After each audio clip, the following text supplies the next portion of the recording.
la lumière sur les ténèbres. Et chaque année, l'Église nous donne 40 jours pour nous préparer à ce grand événement. La mort et la résurrection du Christ. 40 jours. Pour célébrer Pâques. Pâques qui n'est pas qu'une histoire du passé, qui s'est déroulée il y a plus de 2000 ans, et qui est aussi une histoire du présent. Dans le présent de notre vie, dans notre quotidien.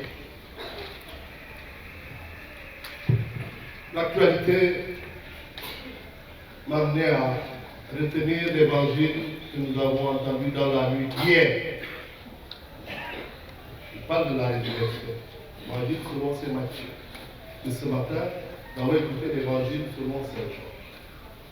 Que les évangélistes, chacun à sa manière, a dit ce qui s'est passé. Si je parle d'actualité, c'est par rapport à la guerre. À la guerre qui est redevenue ordinaire, qui est redevenue comme un jeu. Et que les puissants qui devaient garantir la paix sont eux-mêmes à l'origine de la guerre et de la déstabilisation. Que nous dit l'Évangile selon Saint Matthieu? Nous l'avons écouté dans la nuit d'hier. Matthieu nous dit que le premier jour de la semaine, tôt le matin, Marie, Madeleine, et l'autre Marie vont au tombeau. Et qu'est-ce qui se passe? Il se passe un tremblement de terre. Un tremblement de terre. Matthieu utilise le style apocalyptique.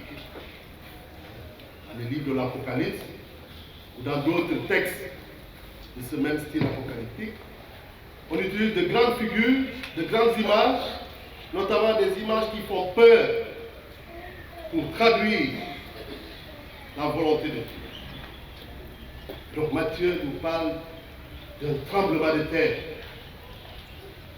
Il nous parle d'un ange qui descend du ciel, qui était comme l'éclair, et qui vient rouler la pierre, qui fermait le tombeau de Jésus. Il nous parle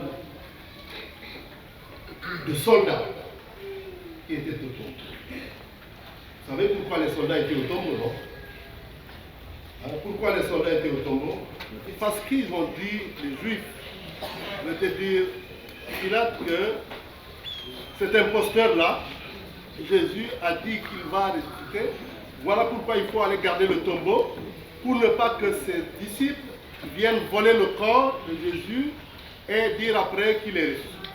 C'est pour ça que les soldats sont. Ce n'est pas pour la sécurité de Jésus, mais c'est pour être sûr que celui-là qui est mort ne reviendra plus embêté, ceux qui se sentaient embêtés par. Voilà. Et Matthieu dit qu'il y a le tremblement de terre, et ces soldats-là qui étaient censés être là pour la sécurité sont comme morts. Ils ont peur. Il y a ces soldats et il y a les femmes. Il y a les soldats qui sont armés et les femmes qui sont désarmées, qui viennent, elles, pour voir Jésus mort. Et l'ange leur dit, soyez sans crainte. Au même moment, pendant que les soldats meurent de peur, l'ange dit aux femmes, soyez sans crainte. soyez sans crainte, parce que Jésus est ressuscité, il n'est plus là. Allez porter ce message à ceux-là. Ce qui vous rappelle les textes que nous écoutons pendant le temps de l'Avent. Textes apocalyptiques qui nous disent, quand ces événements arriveront, les tremblements de terre, les épidémies, tout ce qui fait peur, relevez-vous et redressez la tête car votre rédemption est proche. Voilà ce qui se passe. Et si Matthieu utilise ce style apocalyptique, c'est pour nous dire qu'avec la résurrection du Christ, s'inaugure la fin des temps derniers, qui ne sont pas des temps de mort, mais des temps de vie, qui sont les temps de mort pour ceux qui s'opposent à Dieu, et des temps de vie pour les disciples, qui sont ces temps, un moment de peur pour ceux qui pensent être forts, mais un moment de confiance pour ceux qui sont faibles et qui mettent leur confiance en Dieu seul. Cette page de l'évangile de Matthieu nous montre que ce n'est pas les armes qui font la paix. Nous montre que ce n'est pas la violence qui fait la paix. C'est le pardon, c'est la réconciliation, c'est l'amour qui fait la paix. Voilà pourquoi le pape Léon parlait de cette paix du Christ qui est une paix désarmée. Une paix désarmée, une paix qui se fait sans les armes. Cet évangile donc de ce jour de Pâques nous dit que ce n'est pas par les armes, ce n'est pas par la violence qu'on va vers la paix. C'est dans l'amour, dans la charité, dans le pardon et la réconciliation qu'on va vers la paix. Une belle leçon pour tous les hommes de tous les temps qui pensent que la paix passe nécessairement par la force et par la violence. Le message de l'Évangile est encore très actuel dans l'aujourd'hui de notre monde. Je l'ai dit en dimension large, dimension des États. Mais cela doit être dit aussi à une dimension plus personnelle. Ne pensons pas que c'est par la violence qu'on va régler nos problèmes. Non. Le Christ ressuscité dit à ses apôtres, les premières paroles qu'il leur dit, la paix soit avec vous. Lui qui vient de traverser Vendredi Saint, avec toute la souffrance, toute la mort, toute la violence, du haut de la croix, il pardonne à ceux qui l'ont mis à mort, et les premières paroles qu'il adresse à ses apôtres, qui sont terrorisés parce qu'ils ont peur de ce qui est arrivé à leur maître, la paix soit avec vous. Et ce sont les mêmes paroles que le Christ nous adresse aujourd'hui comme communauté. Ce sont les mêmes paroles que le Christ nous adresse aussi à chacun individuellement, lui disant, la paix soit avec toi. N'aie pas peur, puisque j'ai vaincu la mort. Et c'est ce message de paix, de sérénité, que je suis venu aussi comme votre évêque, comme votre père, vous transmettre en ce matin de Pâques, pour vous dire, la paix soit avec vous. Deuxième raison qui m'a amené ici, vous le savez, non? Vous savez pourquoi je suis venu ici à Colomane. Il y a une trentaine de paroisses. Pourquoi je ne suis pas allé ailleurs le jour de Pâques et je viens ici? Selon vous, pourquoi je suis venu ici? Oui? Pour vivre en martyr comme nous. Pour vivre en martyr comme nous. Parce que nous ici, c'est l'enfer. Hein? Pourquoi c'est l'enfer? Et parce que c'est difficile. Vous êtes au soleil, vous êtes au soleil. Voilà.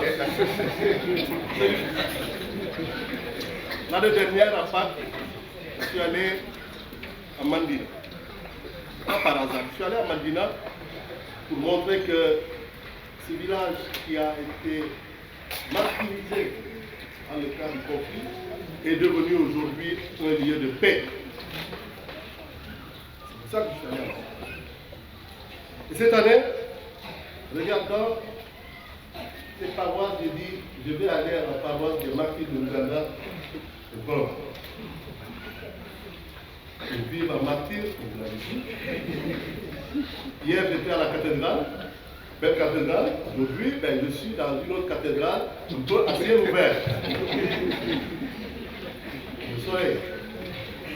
Vous savez, un père de famille a ses enfants qui sont dans des situations différentes. Il y en a qui ont de belles maisons, il y en a qui n'en ont pas, il y en a qui ont des maisons en construction et qui y habitent déjà. Et tout ça, ce sont ses enfants. Donc je suis venu pour partager ce que vous vivez tous les jours, ce que vous vivez tous les dimanches. Pour vous dire que je ne vous oublie pas, que je pense à vous. Je voudrais saluer l'initiative de le curé, de l'équipe, d'avoir commencé à célébrer la messe ici. Puisque tant que vous étiez au séminaire là-bas, le projet a... Ça fait combien de temps que cette église est en construction? 20 ans? Non. Plus. Bon, à peu près même. Parce que moi, quand j'étais au séminaire Saint-Louis, le projet était déjà en cours. Ça fait 25 ans. Ça tourne. Je pense que le fait de célébrer la messe ici va faire que ce projet va enfin aboutir. Mais, pour cela, il faut que Colobane soit encore plus dynamique. Quand on va dans les grands rassemblements du diocèse, les paroisses de Tilé, paroisse de Nema, paroisse cathédrale, paroisse de Binga, Colobane, on est là. On est là. Un peu trop timide. Hein? Il faut que maintenant ce soit parole de Colobane, on est là. Voilà, comme tout le monde. Alors, ce chantier, cette église, qui sera une belle église, je le confie au Seigneur pour qu'il nous aide à trouver les moyens de la chose. Mais il faut que ce soit d'abord vous. Et je sais que vous y êtes. Vous faites petit à petit. Le curé m'a expliqué tout à l'heure. Vous avez un petit don, vous réalisez. Ainsi de suite, jusqu'à finir. Et je suis sûr que vous allez y arriver. Nous allons y arriver en lançant un appel à tous ceux qui nous voient, tous ceux qui nous écoutent, tous ceux qui peuvent appuyer. Parce que vous êtes l'une des paroisses les plus petites de la commune. Les autres paroisses sont beaucoup plus importantes. Mais ce n'est pas une raison. Ce n'est pas une raison. Vous avez commencé un paroissien, un sac de ciment ici. C'était un slogan. Un paroissien, un sac de ciment. Si ça a été réalisé, c'était réalisé depuis 20 ans, je pense qu'on serait largement loin de ce que nous avons aujourd'hui. Je pense que le slogan a dû être oublié à un moment donné. N'est-ce pas? Un paroissien, un sac de ciment, Jean-Baptiste Diouf. Quel Jean-Baptiste? Jean-Baptiste n'est plus ici, il est parti. C'est vous qui êtes là. Puis il a fait ce qu'il avait à faire. Les autres qui sont là, il est là aujourd'hui, demain il est ailleurs. Mais c'est vous qui êtes là. Et que ce projet vous concerne d'abord vous en premier. Pour que quand je reviendrai ici, pour Pâques prochain, que je ne sois pas au soleil, vous parlez. Et que si je viens pendant la saison des pluies, que je ne sois pas exposé à la pluie. Vous parlez. Mais encore une fois, je viens ici pour vous manifester en proximité, que pour vivre cette fête de Pâques avec vous, en confiant ce chantier au Seigneur, par l'intercession de nos saints patrons, les saints martyrs de l'Ouganda. Nous porterons dans la prière tous ceux qui ont dû commencer ce chantier qui sont partis. Beaucoup ont vu ce chantier commencer. Et ils ne l'ont pas vu achever. C'est un peu comme le temple de Jérusalem. Ils ont mis des années. Mais il arrive quand même au moment où le chantier est achevé. Et c'est ma prière aujourd'hui que le Seigneur l'accueille, que le Christ ressuscité nous donne de réaliser ici une belle église au cœur de notre ville, au cœur de notre quartier, que le Christ ressuscité nous accorde grâce, lui qui vient et règne pour les siècles des siècles. Amen.